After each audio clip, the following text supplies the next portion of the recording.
Usa ka pagtuo, usa ka tingog, usa ka katawhan.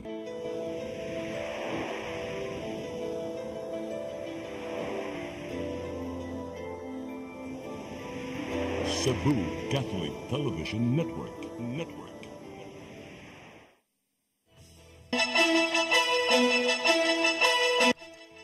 Uluhan sa mga balita sa Sayre 47. Bas-bas nga butangan sa mga magpabadlong panahon sa sinulog, giandam na sa kapulisan sa Dakbayan sa Sugbo. Pagdagsa sa mga bisita o balikbayan sa Sugbo, aron mamiesta sa sinulog gilauman. Uplan ligtas biyahe gipatuman. Apelasyon ni dismissed Mandawi Mayor Jonas Cortes gibasura sa Court of Appeals. 19 anyos nga lalaki nga namaligya sa barangay Mactan, Lapu-Lapu, gidunggam na landig sa Tambalana. Sugbo, Kabisayan ug Mindanao, Pilipinas ug katawhan kutos maabot atong Sibya sa tibuok kalibutan mayong hapon. Live kita karon sa CCTN Channel 47 ug kini ang tulumanon sa nag-unang kasayuran nga angay natong masayran. Ako si Dennis Tabar. Tulumanon sa patas ng mga balita ug opinyon. Ako si Danica Cabalis. Kini ang Sayre 47.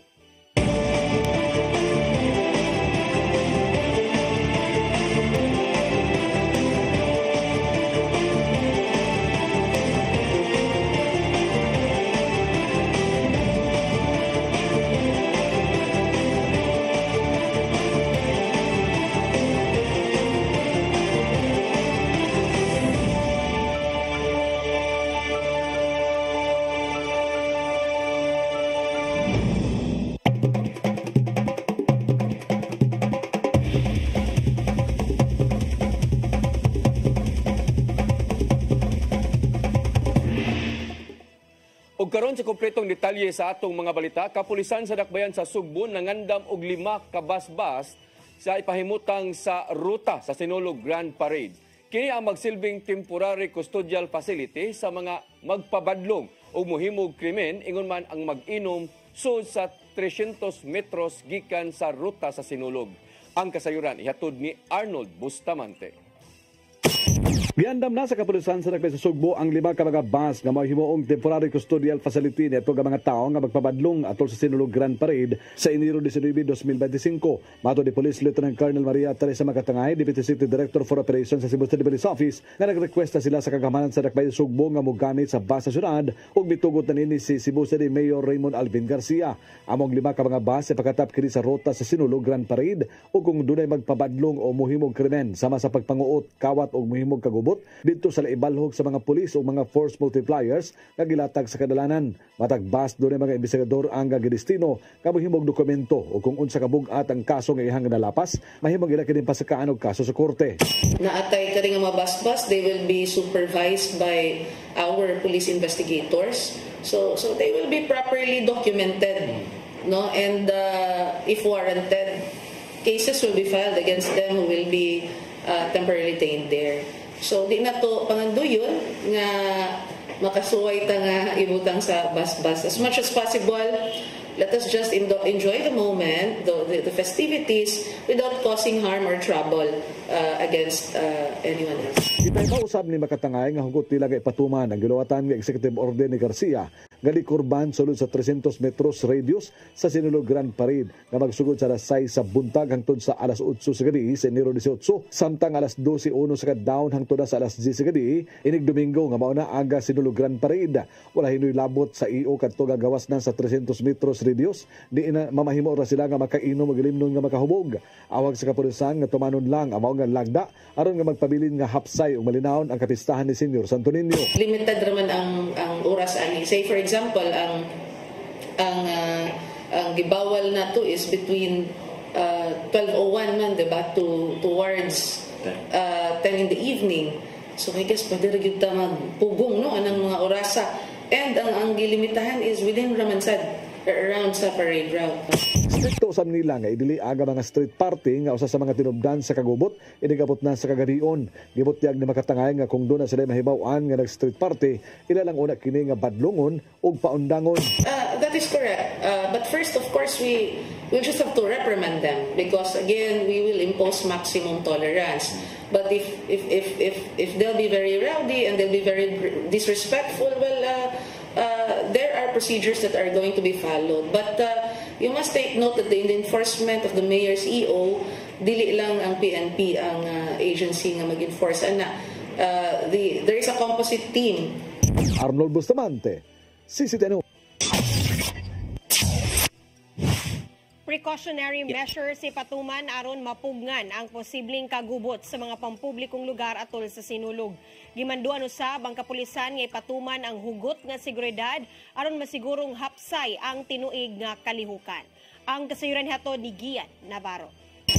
Gitahasan ni Mayor Raymond Alvin Garcia ang mga sakop sa kapulisan ug kasundaluhan nga ipalabi kanunay ang pagpatuman sa hugot nga seguridad atol sa Sinulog Grand Parade karong Enero 19. Tugod kini sa kadaghan sa mga tao nga mag-abot sa kadalanan ingon man mananaw sa Cebu City Sports Complex aron mosaksi sa Sinulog Grand Parade. Ingon man ang pagsalamot sa mga religious activities nga may labot ang fiesta sa Balaang Batang Jesus. Gimanduan ni Garcia ang mga otoridad ato sa ilang meeting kagabi nga ipatuman ang precautionary measures aron mapanagang ang posibleng kagubot sa mga pampublikong lugar. Gilaw man ang daan sa Cebu City Government nga mula paspas sa 3 milyones ka mga tao ang magdagsa sa gawas aron makigsaulog sa Sinulog Grand Parade. Ilabi na nga gibalik ngadto sa naandang venue ang Grand Ritual Showdown ug nabalik na gyud usab sa naandang ruta sa parada. Kami atong 18 kaya nakita mo ang guest way appeal sa competition. So out of 18. Now we have 45 contingents. Can you imagine? Sa contingents na naan, times 500 or times 400, ang luna from 18. Hinuundaan ng gipangandaman sa city government ang pagdagsa sa mga bisita, ilabi na kato mga langyawng turista ug nagagikan sa ubang bahin sa nasod. Tuod kini sa hangtod 90% nga occupancy rate sa mga hotels ug resorts sa Subo diin booked na alang sa mga magbakasyon ug mamyesta atol sa parada. Apan, gipalabi nila kanunay ang kaluwasan sa tanang mga bisita. Subay na sa subsob nga pag-agni sa mga turista nga mosalmot na sa Sinulog Festival. So I just want in Cebu and moving around. Now, this is really a test. This is really a challenge to not only my leadership, but the leadership of the Philippine National Police on how we can really react to situations such as this. Ian Navarro, CCTN News. Pagdagsa sa mga bisita o balikbayan sa Sugbo aron mamista sa Sinulog gilauman sa Department of Tourism dinhi sa Rion 7 ug uban pa nga grupo magipatuman ang Oplan ligtas biyahe sa Mactan Airport aron masigurong luwas ang ilang pag-abot. Ang kasayuran ihatod pagbalik ni Gian Navarro. Gilauman sa Department of Tourism 7 ug Airport Authorities ang pagdagsa na sa mga mamiyesta karong nagkaduol na ang Sinulog weekend. Sumapa ni Regional Director Judy Gabato nga laumang mapaymuslan sa mga bisita ang mga maanindot nga hotels ug resorts maong mudako ang accommodations. Gipainomduman ni Gabato ang mga ana sa tourism ug transport sector nga kun mahimo ihatag ngadto sa tanang mga bisita ang giilang Filipino Brand of Service nga mao ang pagkamabi-abihon sa tanan. Apil sa ilang giatagan ng pagtagad sa ahensya, mao ang may nitong pagsugat sa mga balikbayan nga mamyesta pinagi sa programang Balik Cebu. Provide the welcome lay reception with our DOT ladies in Filipiniana costume, including with a serenader. Naasabtay serenader, muharana sa ilang pag-abot. So, to give more festive and alive kaayo ang pag-abot, a reception that they will feel the warm welcome of Cebuano ato ng buhaton. Aron mapabiling luwas ang pagsugat sa mga bisita, gipatuman sa Mactan Cebu International Airport ang Oplan ligtas biyahe uban ang mga hingtungdang ahensya. Hinuon, lauman sa mga moabot sa Sugbo, ilabi na karong Enero 16, ang engranding welcome alang sa mga bisita sulod sa Mactan Cebu International Airport Terminal 1. Matagamtaman usab sa mga langyaw nga namyesta, dinhi sa Sugbo ang mainitong paghangup ngadto kanila. Dili gyud na nato ikakuan ang ato ang safety and security sa ato mga pasahero. So na ang ato ang mga airport police officers, even ikuyog na mo ang kanang mga kay naaman lagi tay mga first responders, no, na among medical team, na among sa rescue at sa fire department sa division namo. Samtang mipaambit ang organizing committee sa Balik Cebu nga gawas sa mga balikbayan apil usab sa mga mosalmot ang mga bisita gikan sa mga sisterhood city relations sa dakbayan sa Sugbo. Ato sa maong welcome dinner ngadto kanila karong Enero 16 sa gabi, matagamtaman sa mga bisita ang kasadya sa Sinulog Festival nga gipakapinan og maanindot nga harana. Gipasiugdan sa pribadong sektor ang Balik Cebu uban sa pagsuporta sa Cebu City Government, MCIA ug Department of Tourism 7. I would like to also make note that balikbayans are actually already in Cebu. Many of them come home for Christmas and they stay until the Sinulog Festival. So we cannot account for the actual number of balikbayans. We only have a symbolic airport reception, welcome reception. Navarro, CCTN News. Gisusi na karong adlaw sa Philippine Coast Guard 7 ang kadagatan sa Mactan Channel alang sa paigayong Sinulog Fluvial Parade. Nangunay sa PCG-7 Commander Winiel Azcuna sa pagsubay sa kadagatan nga agian sa galyon nga sakay sa imahen ni Senyor Santo Niño o gubang mga musalmot sa prosesyon. Gisiguro sa PCG-7 nga maayo ang kahimtang sa dagat ug pagpatuman sa safety compliance aron magpabiling luwas ang kasaulugan. Anaa sa 196 ka mga sakyan ng pandagat ang nagparehistro sa Coast Guard, diin kadaghanan niini mga motorbangka. Gipainumduman sa Coast Guard ang mga vessel owners nga musunod sa 6 to 8 knot speed limit aron dili mubawod pag-ayo ang dagat. Gihangyo karon ni Consul JP Labilia ang mga telecommunication companies nga pakusgan ang internet connection atol sa adlaw sa kapistahan ni Senyor Santo Niño. Kini subay na sa pagdagsa sa mga mamesta karong Enero 19. Sa iyang privilege speech sa konseho sa syudad, giauhag ni Labilia ang mga telecommunication nga kun mahimo way putol ang internet connection sa tanan. Sumaa pa ni Labilia nga pinaagi sa kusog nga internet, mas mudaghan pa ang mga langyaw nga mobisita sa dakbayan. Atol na ang mga apil na ang mga nag-unang tourist spots sa Sugbo. Maong kinahanglan nga ibutang ang kahimanan sa managlahing telecommunication aron mahuman kung matuman ang iyang hangyo. Mga kawatan ug mga mangunguot gikan sa kauluhan ug silingang mga rehiyon, hugot nga gibantayan sa kapulisan sa dakbayan sa Sugbo.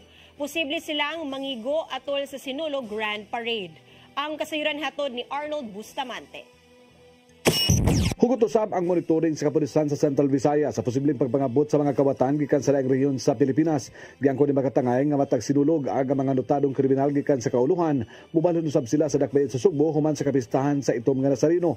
Giangko ni Police Lieutenant Colonel Maria Teresa Makatangay, Deputy City Director for Operations sa Cebu City Police Office, nga matag sinulog aga mga notadong kriminal gikan sa kauluhan. Mubalon usab sila sa dakbayan sa Sugbo human sa kapistahan sa itom nga Nazareno. Tungod ni gibutyag sa CCPO nga doon sila gitahasan nga mga police personnel nga makasibilyan nga ang ilang trabaho maura ang pagluto sa mga kawatan nga musagol sa bagang duot sa mga tao.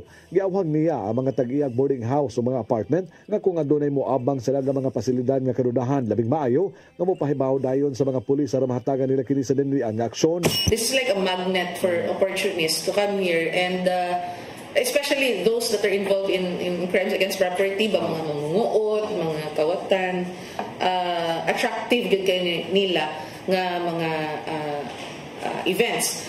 We have not monitored though any threat nga karang madagko nga grupo manhi, but we have not lowered our guards. Actually, we have intensified our intelligence network to monitor any suspicious activities or movements here in the city. Naging sa giawhag sa kapulisan ng publiko, ilabi na kadto nga dunay mga gagmayng bata nga dalhon aron mosaksi sa kalihukan sa sinulog, nga bantayan nila kini tungod kay matag sinulog, dunay mga bata nga mabuwag sila mga gidikanan. Kung mahimo butangan nila kining mga name tags nga dunay ilang contact numbers aron dali sila nga matawgan. If they can do that, that would be best. No, pwede sila mabutang wristband. A lot of things you can think of many things, no, to mitigate, no, or to properly contact you, just in case lang yun. So have your children wear IDs where naadito makitan asa ang contact numbers ninyo, wristbands where you can place the name of the guardian or the parents, and then contact numbers as well. Gawa sa Pinterest meal ka mga pulis sa mga force multipliers na dugangan na kini karon tungod kay mihatag og augmentation ng Bohol Police Provincial Office ug dulan usab usa ka libo ang armadong kusog sa Pilipinas. Tungod dinhi dali na moubos sa 4,000 ka security personnel ang ipakatagikan sa solemn procession hangtod na sa adlaw sa Sinulog Grand Parade. Actually, we're very much happy that slowly, no, as the days progress leading towards Sinulog, various uniformed personnel, no, and other government agencies have started to give us the numbers of how many personnel they're going to augment to us. So we are not talking just about the PNP. We're talking about the armed forces. We're talking about other uniformed servicemen. Samtang ang Police Regional Office 7 imando usam sa mga police station sa kalungsuran sa probinsya sa Sugbo o mga silingang syudad nga mopahugot usam sa ilang seguridad sa ilang tagsa-tagsa ka mga jurisdiksyon. Giawag ang publiko nga kung adunay mamatikdan nga kadudahan sa ilang lugar, mahimong motawag sa ilang hotline nga 0954-983-1867 alang sa dinilian nga pagtagad. Arnold Bustamante, CCTN.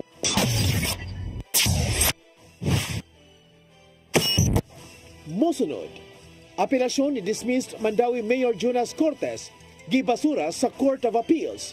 Kanaog daghan pa mga balita sa pagbalik sa Sayre 47.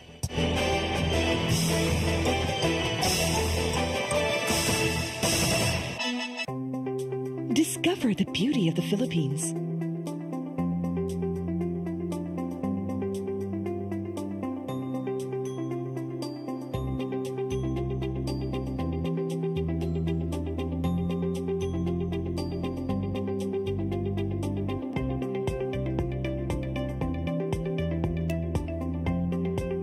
With Philippine Airlines, the country's flag carrier.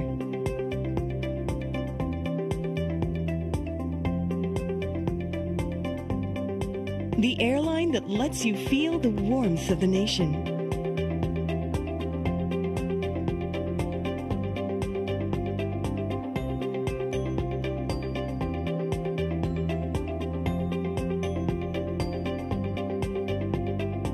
Mabuhay!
Dahil sa malasakit, mas nailapit ni Senator Bongo ang medical assistance, primary health services at specialized care para sa ating mga kababayan.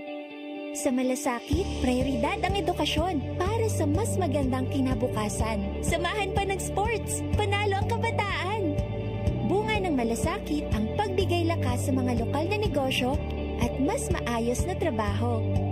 Sa malasakit, serbisyong may puso, kalinga at proteksyon para sa mga OFWs nasaan man sila sa mundo. Maraming nagagawa at nararating ang malasakit. Para kay Senator Bongo, ang ating Mr. Malasakit, bisyo ang more serbisyo. Let your appetite be just right at Sixto and Bening Meat Store. Sixto and Bening Meat Store specializes in chorizo, tocino, beef, and pork tapa. Sixto and Bening Meat Store is located at stall number 4849, Unit 1, Meat Section at the Carbon Public Market, Cebu City, with telephone numbers 256-1581 and 259-6569. It's the place where you can find the best meat deal in town. Buying your fresh meat at a low price? Come to Sixto and Bening Meat Store.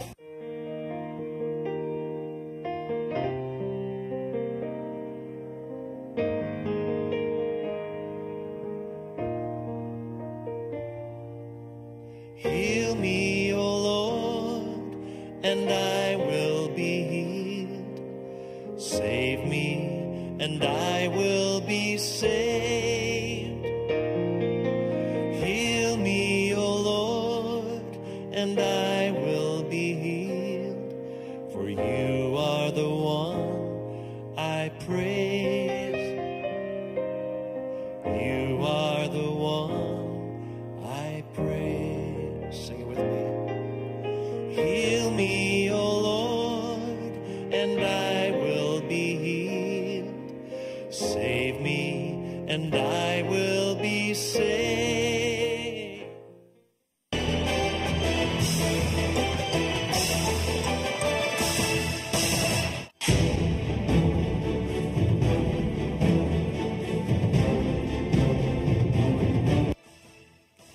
Balik sa ato mga balita, apelasyon ni kanhi Mayor Jonas Cortez pagpangayo og temporary restraining order sa mando sa Ombudsman gibasura sa Court of Appeals. Gihamtangan siya og silot sa pagtangtang sa pwesto ingon man perpetual disqualification paghupot sa mga pampublikong katungdanan. Ang kasayuran ihatod ni Mary Rose Sagarino. Sa desisyon nga giluwatan sa 5th Division sa Court of Appeals nga gipirmahan ni Justice Ramon Cruz, may basura sa petisyon ni dismissed Mayor Jonas Cortez alang sa pagpangayo og temporary restraining order o writ of preliminary injunction. Ang desisyon nga gi-issue ni atong Disyembre 19 tuig 2024 may kalabutan sa kaso batok ang Cortez din gipahamtangan sa Office of the Ombudsman og dismissal from service o perpetual disqualification sa paghupot og pampublikong katungdanan. Ang Ombudsman ipatuman sa silot ni atong Oktubre 3 human mapamatud-an si Cortez nga guilty sa grave misconduct tungod sa pagtugot sa pag-operate sa usa ka cement batching plant bisan pa sa kakuwang sa permit. Kininag sumikad sa kaso nga gipasaka sa mga pribadong respondents nga sila si Enis Corbo Necesario ug Julian Arte. Subay sa desisyon sa Ombudsman, si Cortez nisang atog petisyon sa Court of Appeals pagpangayo og temporary restraining order o writ of preliminary injunction. Nangatarungan si Cortez nga kini nga mga silot makalapas sa iyang katungod sa due process og suffrage. Apan ang korte mihukom nga ang iyang hangyo alang sa TRO o writ of preliminary injunction wala makaabot sa kritikal nga legal nga mga kinahanglanon. Gilatid sa korte ang upat ka kinahanglanon alang sa paghatag og TRO o sa kaklaro nga tuyo mapanalipdan ang katungod o sa kaigo nga substansyal nga paglapas sa maong katungod o sa kadinalian nga panginahanglan aron malikayan ang kadaot o ang absence sa legal remedies aron malikayan ang maong kadaot. Nakita sa korte nga si Cortez napakya sa pagpakita sa klaro nga katakos nga nakalapas sa iyang katungod o sa hilabihang hinanali nga nagkinahanglan og pag-issue sa usa ka TRO. Mary Rose Sagarino, CCTN News. Presyo sa mga produktong petrolyo sunod semana mo uminto og dulan piso matag litro. Usa sa mga gitumbok nga hinungdan mao ang bugnaw nga panahon didto sa Amerika. Ang kasayuran hato ni Gian Navarro. Lauman sa tanang mga motorista ang laing pagsaka sa presyo sa mga petroleum products ug dulan piso sa ikaduhang semana ning tuig 2025. Sumapa sa nimong pagbana-bana sa Department of Energy Oil Industry Management Bureau. Adunay aumento nga hangtod 70 sentimos ang kada litro sa gasolina samtang 45 sentimos hangtod 75 sentimos ang dugang nga presyo sa matag litro sa krudo og hangtod 75 centavos usab ang aumento sa kada litro sa kerosene. Sumapa ni DOE OIMB Assistant Director Rodela Romero nga nagagikan ang mong pagbana-bana sa nimong International Petroleum Trading sa nakalabay lang kaupat ka adlaw. Pipila sa mga hinungdan sa pagsaka sa presyo sa lana mao ang nagkahinay nga production data sa Russia ug ubang oil-producing countries niadtong Disyembre. Apil usab sa mga gipangtumbok nga hinungdan mao ang kadaghan sa mga nawad-an og trabaho sa Estados Unidos ingon man ang bugnaw kayong panahon didto. Gikatakdang ipatuman ang aumento sa presyo sa lana karong Martes. Kung sumadahon ang nimong pag-aumento sa presyo sa lana sa miaging tuig, kapin 12 pesos na ang natala sa gasolina kada litro ug 11 pesos usab ang kada litro sa krudo. Samtang kapin 2 pesos usab ang nimong pagmenos sa kerosene sa kinatibuk-an niadtong 2024. Gian Navarro, CCTN News. Mandawi City Hospital nakadawat og Level 1 certification gikan sa Department of Health. Ang tambalanan mahimo nang moatiman og mas daghang pasyente og makapahigayon og mga minor surgeries. Ang kasayuran ihatod ni Mary Rose Sagarino. Gikan sa infirmary status, ang Mandawi City Hospital usa na ka Level 1 hospital human gihatagan og certification sa Department of Health. Ang Level 1 mao ang hospital nga nakatuman sa mga requisitos nga gikatakda sa DOH sama sa pagbaton og operating og delivery room, qualified medical ug administrative staff. Sa pag-ila sa Mandawi City Hospital nga Level 1, makaakomodar na kini og mas daghang mga pasyente ilabi na niadtong nagkinahanglan og mga minor surgeries sama sa samad, assist ug tuli. Mas gipadaghan na usab ang bed capacity nga moabot sa 25 ngadto sa 40. Being an infirmary facility, meaning mura siya kinamagwangan lang sa ato ang barangay health centers, no? So it can only cater cases na dili makaya sa barangay health centers. For example, if kinahanglan silang kanang madextrosan, so diri nila ihatag ang mga pasyente. Now, from being that level nga nahimo na ta nga Level 1 hospital, it's different now because we can cater complicated cases na gyud nga makaingon ta nga pang hospital na gyud siya. So niadtong tuig gibuksan pagbalik ang operating room og delivery room human mahuman ang renovation. Ang Mandawi City Hospital kaniadtong adunay Level 2 status apan gipaubos sa infirmary level niadtong tuig 2019 tungod sa renovation nga gihimo sa pasilidad. Under the guidance of then Mayor John Nas, when we were working towards this, he made it possible gyud nga mabudgetan. Even if there were budget that were allocated and promised nga wala nahatag, but sige na lang, gipangitaan yung pagi sa syudad sa Mandawi. Ang pag-upgrade sa tambalanan, gilauman nga mopalambo sa public health care sa Mandawi sa katakos sa ospital sa paghatod sa mga kalidad nga serbisyo. Gitinguha sa syudad nga mas mapalambo ang serbisyo sa City Hospital ug makabot ang Level 2 status nga adunay intensive care unit og 200 ka bed capacity. Mary Rose Sagarino, CCTN News. Gibutiyag sa Department of Foreign Affairs nga laumang hisgutan sa mga lider sa Pilipinas, Japan ug Amerika ang ilang trilateral cooperation. Subay kini sa nahimong pamahayag sa Malacañang diin magtawganay silang Presidente Bongbong Marcos Jr., outgoing US President Joe Biden ug Japanese Prime Minister Ishiba Shigeru. Sumapa ni DFA spokesperson Maria Teresita Daza nga isgutan sa tulo ka mga nasod ang trilateral cooperation ug ang tinuig nga balikatan exercises. Apil sa mga tukiong isyu mao ang pagpalambo pa sa rehiyon ug sa mga nasod sa kalibutan ingon man ang ekonomiya ug infrastruktura. Metabo ang maong virtual trilateral phone call meeting karong Enero 12. Moabot sa 13.7 milyones ka pesos na illegal nga drugas ang nasakmit sa kapulisan sa lalawigan sa Bohol atol sa buy-bust operation kaganinang kadlawon sa Purok 4 Barangay Dao, Dawis, Bohol. Ang nasikop mao si GC Baginang taga Purok 4 Barangay Lapas, lungsod sa Cortes. Matod ni Police Lieutenant Colonel Jumar Pumarihos nga mao'y tinubdan sa dakong supply sa illegal nga drugas sa probinsya sa Bohol ang maong dinakpan. Tungod niini, gidaig sa PRO7, officer in charge si Brigadier General Dionisio Bartolome ang kapulisan sa probinsya sa Bohol sa maong nga kalampusan. Samtang nasikop usab sa Cebu Police Provincial Office ang usa ka high-value individual sa anti-illegal drug operation sa Porok, Matinumanon, Barangay Tabunok, Dakbayan sa Talisay. Nasakmit gikan kang Andy Bacalso Dibuayan alias Negro, 35 anyos nga taga Dawis, Tabunok, Talisay, ang 75 gramos nga shabu. Tukmang kaso ipasaka batok sa mga dinakpan.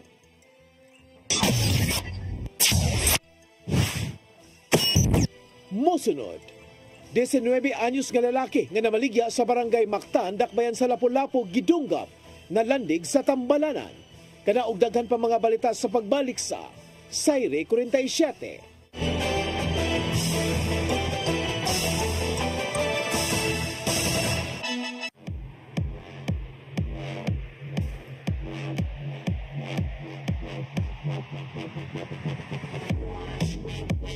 Catering services, call on Lourdes Food Products and Catering Services.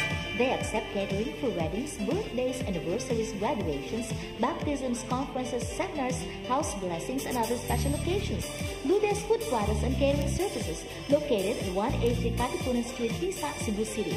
For reservations, contact Lourdes Gomez. Telephone numbers 2626643 and 2618072 and cell phone numbers 0925-893-3888 and 0922-875-1158. Lourdes Food Products and Catering Services is willing to serve you.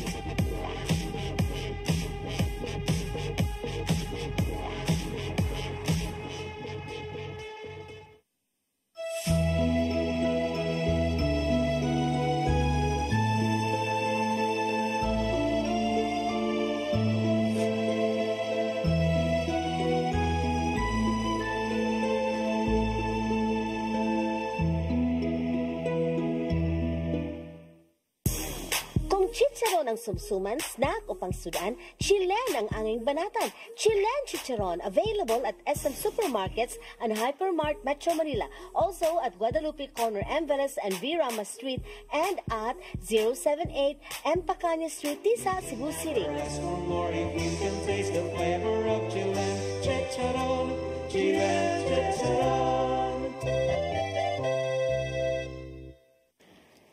J. Laurente Construction and Development Philippines, General Contractor, General Building, General Engineering, Planning and Development, Electromechanical, and Consultants in Surveying and Mining. R.A.J. Laurente Construction and Development Philippines is located at MCRA Lawaan 1, Talisay City, Cebu, Philippines. Owned and managed by Engineer Roger Laurente, Engineer Annie Laurente, Engineer Rodney June C. Laurente, and Engineer Ronel Jan C. Laurente.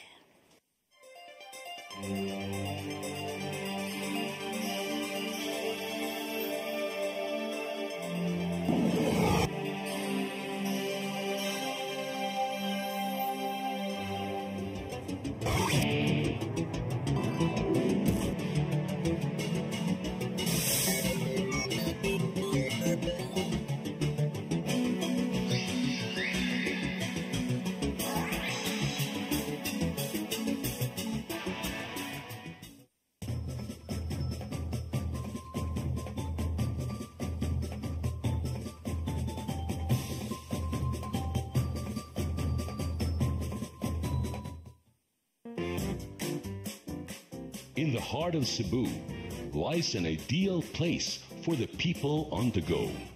Uncle Tom's Cabin Hotel gives guests a convenience of quick and easy access to Cebu's business centers. Offers spacious rooms furnished with all the modern-day amenities. Uncle Tom's Cabin Hotel, located at NP Yap Street, Barangay Capital Site, Cebu City. For reservations, call 032-888-8667.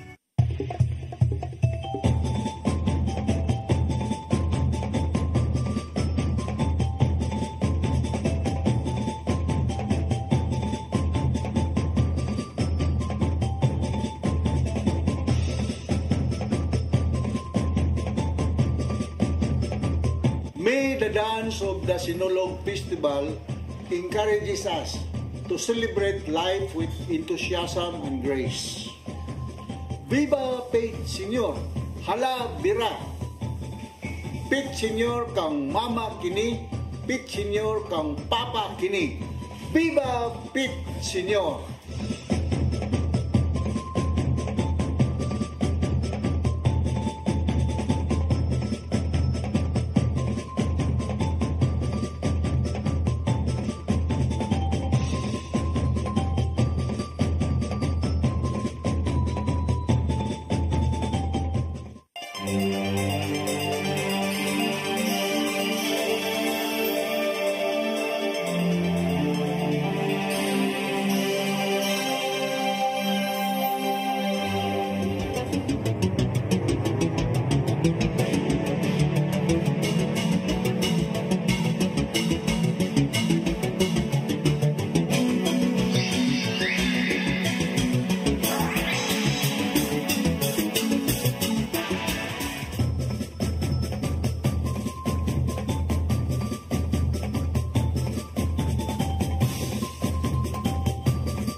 Balik sa ato mga balita, 19 anyos nga lalaki nalandig sa Tambalanan human kalit gidunggab samtang namaligya sa Barangay Mactan, dakbayan sa Lapu-Lapu. Ang mga suspek upat ka mga nagsuon nga padayon pang gipangita sa kapulisan. Ang kasayuran ihatod ni Cristel Joy Filerca. Nalandig sa Tambalanan ang usa ka 19 anyos nga lalaki human kini dunggaba sa makadagang higayon sa sitio Seabreeze, Barangay Mactan pasado alas 4 sa hapon niadtong Martes, Enero 7. Ang biktima usa ka working student ug kasamtangang nagpuyo sa dakbayan sa Mandawi. Atol sa insidente, namaligya siya og mga pagkaon sa tindahan sa iyang classmate sa dihang kalit siyang giduol sa upat ka mga lalaki. Usa kanila ang kalit nga nanunggab sa biktima gamit ang cutter, hinungdan nga nakaangkon kini og samad sa iyang dughan ug wa nga abaga. Anara noon sa luwas nga kahimtang ang biktima. Atol sa pagresponde sa kapulisan, nakasibat na ang mga sospek apan ila na kining nailhan. Nasuta nga mag-igsuon ang upat ka mga sospek ug anaa na kini sa saktong panuigon. Nasairan usab sa kapulisan nga personal grudge mo hinungdan sa pagpanunggab. Tungod kay wala masikop sa hot pursuit operation ang mga sospek, irregular filing na lang ang pagpasaka kanila og kaso. Cristel Joy Filerca, CCTN News. 7 ka mga menor de edad nga maoy nagkulata sa usa ka tinun-an sa grade 10 sa Barangay Mactan, dakbayan sa Lapu-Lapu, gipasakaan na og kaso. Samtang ang biktima usa ka saksi ug laing duha nga gikasuhan, gitugtan unang mag-modular classes. Ang kasayuran hatod pagbalik ni Cristel Joy Filerca. Napasakaan na kagahapong adlaw og kasong physical injuries in relation to RA 7610 ang 7 ka mga minor de edad nga nagkulata sa usa ka grade 10 student sa barangay Mactan, Dakbayan sa Lapu-Lapu niadtong Enero 7 sa gabii. Kinihuman nga ni issue og certificate ang CSWDO nga with discernment ang ilang pagbuhat sa krimen. Ang 7 kasamtangang anaa pa sa kustodiya sa home care center sa CSWDO. Matod ni Police Lieutenant Colonel Christian Torres, ang spokesperson sa Lapu-Lapu City Police Office, nga naghuwat pa sila sa resolusyon sa piskalya kung asa ibutang ang maong mga batanon.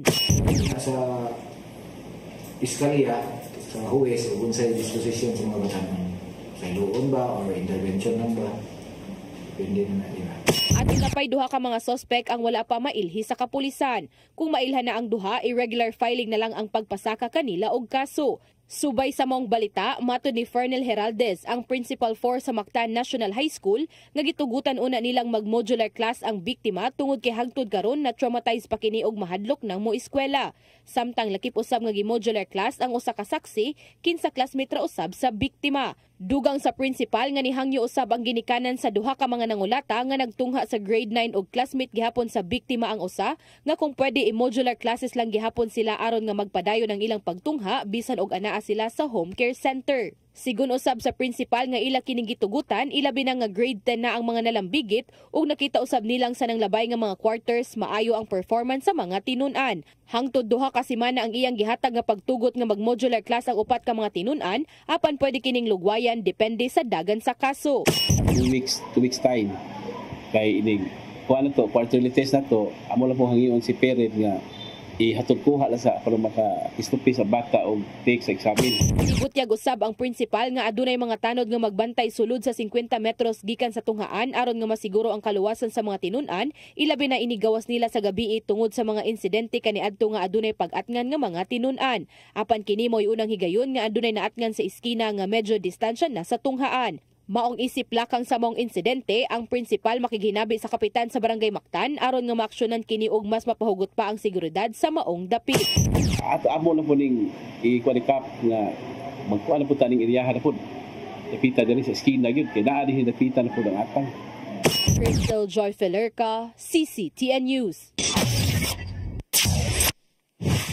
Nipahigayon og New Year's Call kaganinang buntag ang Lapu-Lapu City Police Office pinaguluhan ni Acting City Director Police Colonel Dayan Agustin ngadto ni Mayor Junard Ahong Chan. Sa ilang meeting gidaig sa mayor ang ilang mga kalampusan nga nabuhat sa tuig 2024. Samtang giawhag sa mayor ang kapulisan nga mas maningkamot aron makabot og bag-ong accomplishment karong tuig 2025. Ang ilang makuha og balik ang Best Police Station Award sa Riyon 7. Nesgutan usab nila ang sunod-sunod nga mga krimen nga nahitabo sa Dakbayan sama sa pagpamusil, pagpanunggab o pagpagulata sa mga sagad na lambigit mga minor de edad. Maong gipahinumduman sila sa mayor nga gikinahanglang masulbad ang maong kaso sa mas dali nga panahon.